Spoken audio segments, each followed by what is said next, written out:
Assalamualaikum warahmatullahi wabarakatuh. Jumpa lagi di cerita Mister Jang. Ceritanya kita ngobrol-ngobrol tentang swasembada pangan.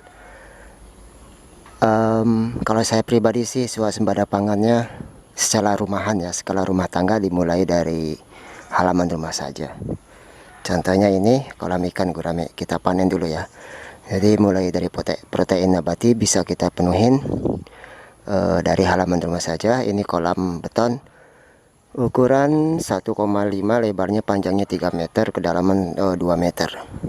Oke, jadi untuk kebutuhan ikan insya Allah sudah bisa mandiri swasembada pangan. Ini ikan gurame usia 1 tahun ya. Kita coba panen dulu. Ini diisi 75 ekor guys. Dan usia setahun sudah bisa panen. Dan ini bisa untuk 75 kali panen gitu.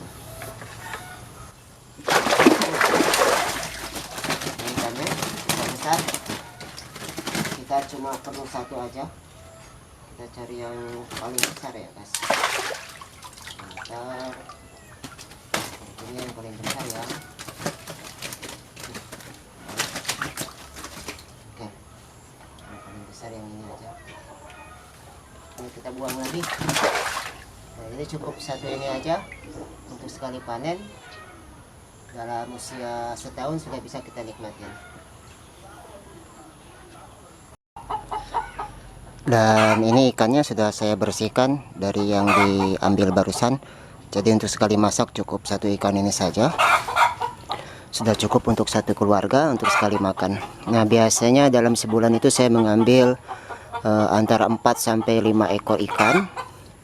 Jadi tidak setiap hari makan ikan ya. Kan harus diselang-seling gitu. Jadi kalau misalkan dalam sebulan itu maksimal ya paling tidak 5 ekor ikan. Dan ini untuk 10 bulan ke depan berarti kan bisa menghabiskan sekitar 50 ekor ikan. Kemudian 2 bulannya itu 10, jadi 60 ekor ikan dalam setahun. Nah saya menanamnya ini 75 ekor. Jadi menanam 75 ekor untuk setahun kebutuhan ikan itu sudah bisa terpenuhin. Kita sudah bisa makan ikan seminggu sekali lah minimal. Nah nanti siklusnya di pertengahan tahun, saya menanam lagi bibit baru 75 ekor. Dan sisanya kan setengahnya masih ada nih yang 75 ekor yang sudah besar-besar ini di dalam kolam. Jadi ketika ikan ini sudah habis yang besarnya, si yang kecilnya ini tumbuh lagi. Jadi siklusnya terus berkelanjutan, tidak putus gitu guys, tidak menunggu lagi.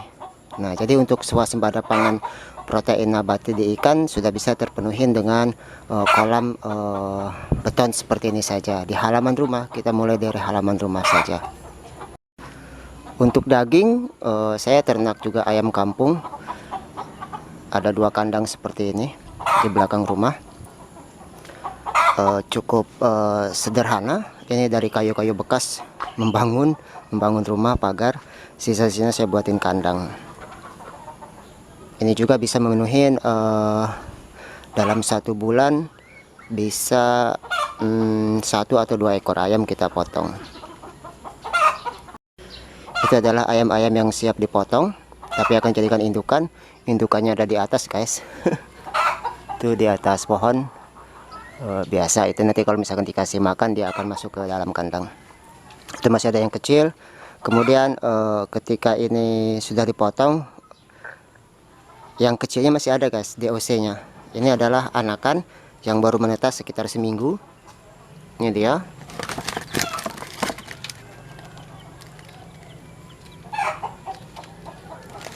Nah ini di kandang ini adalah generasi penerus dari ayam-ayam yang siap dipotong sana. Ini ada 7 ekor sudah siap. Jadi ketika yang ayam besar dipotong, generasi penerusnya sudah ada. Jadi tidak putus juga ayamnya.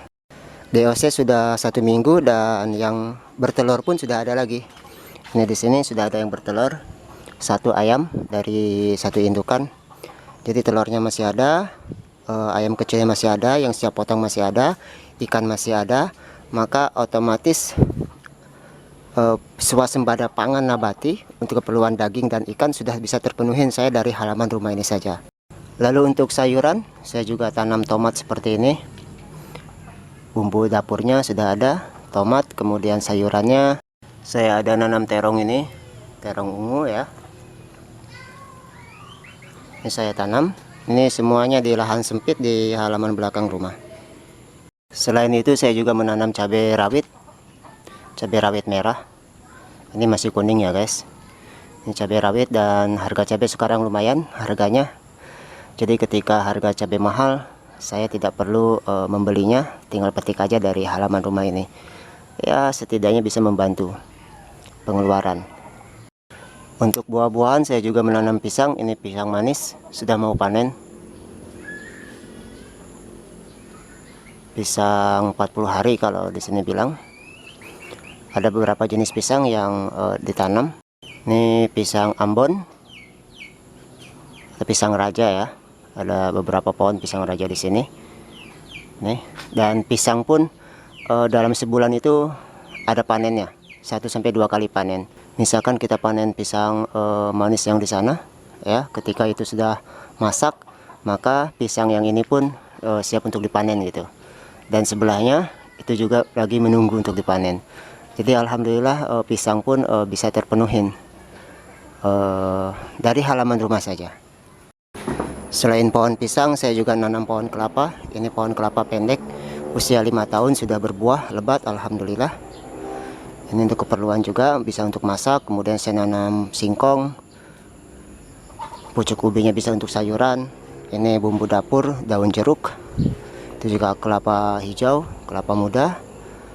Ini juga pohon pisang, ya. Jadi semuanya saya berusaha untuk memenuhi swasembada pangan itu skala rumahan.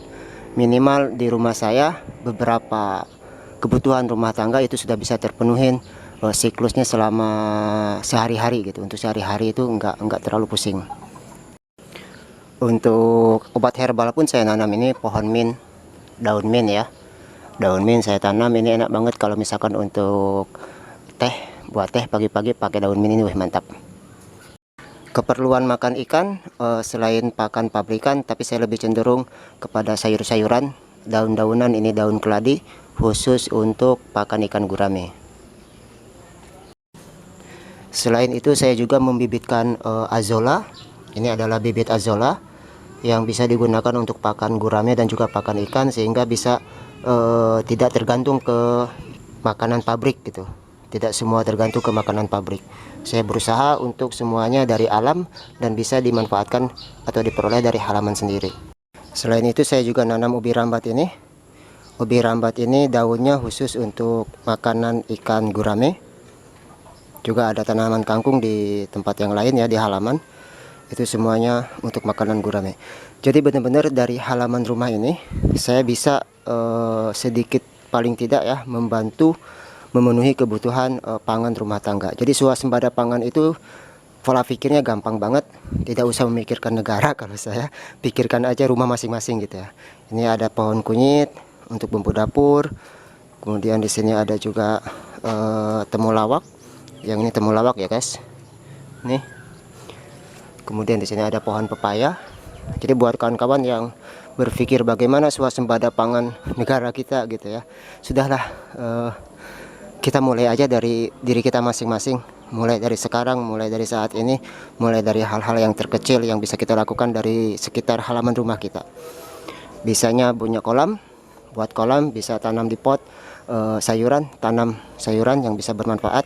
Andaikan saja ada 2 juta atau 10 juta atau 100 juta orang yang mengadopsi cara swasembada pangannya dari rumah, saya pikir akan sangat mengurangin harga-harga supaya tidak naik ya, bisa membantu harga-harga produk-produk sayuran dan sebagainya, ikan dan sebagainya itu stabil gitu. Kalau saya berpikirnya seperti itu ya. Mudah-mudahan dengan vlog kali ini menginspirasi buat kawan-kawan semuanya, manfaatkan pekarangan rumah sebaik mungkin, semaksimal mungkin. Tanah yang kita punya kita tanamin dengan hal-hal yang bisa kita konsumsi untuk keperluan sehari-hari ya. Bagi ekonominya yang sudah fix banget, sudah aman banget, tentu hal-hal seperti ini hal-hal sepele lah ya, atau sayuran nanam gitu. Kenapa? Karena memang pengeluarannya sudah penghasilannya sudah banyak gitu. Nah, kalau saya di ekonomi menengah ke bawah, sebaiknya ya melakukan hal-hal seperti ini, dari hal-hal kecil saja yang bisa dilakukan, diperbaikin supaya bisa swasembada pangan dari rumah masing-masing. Ini paling tidak pengalaman saya ya, itu untuk sayuran. Saya kan nanam kangkung, nanam terong, nanam cabai, 300.000 sampai 500.000 dalam 1 bulan.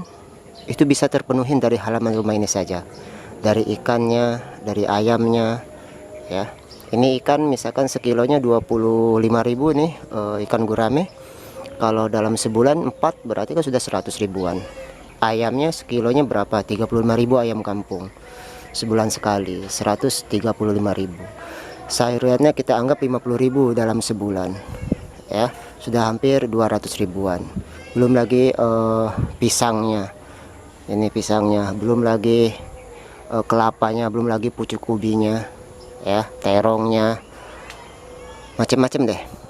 Jadi alhamdulillah dengan konsep seperti ini, memanfaatkan lahan-lahan yang ada di rumah ini, di halaman belakang rumah, bisa setidaknya mengurangi pengeluaran rumah. Oke, sampai di sini dulu vlog kali ini ya. Mudah-mudahan kawan-kawan terinspirasi membuat kolam, menanam sayuran di pot bunga, dan bisa membantu pengeluaran atau menghemat pengeluaran keperluan sehari-hari. Saya akhiri sampai di sini dulu. Sampai jumpa di vlog-vlog selanjutnya, dan assalamualaikum warahmatullahi wabarakatuh.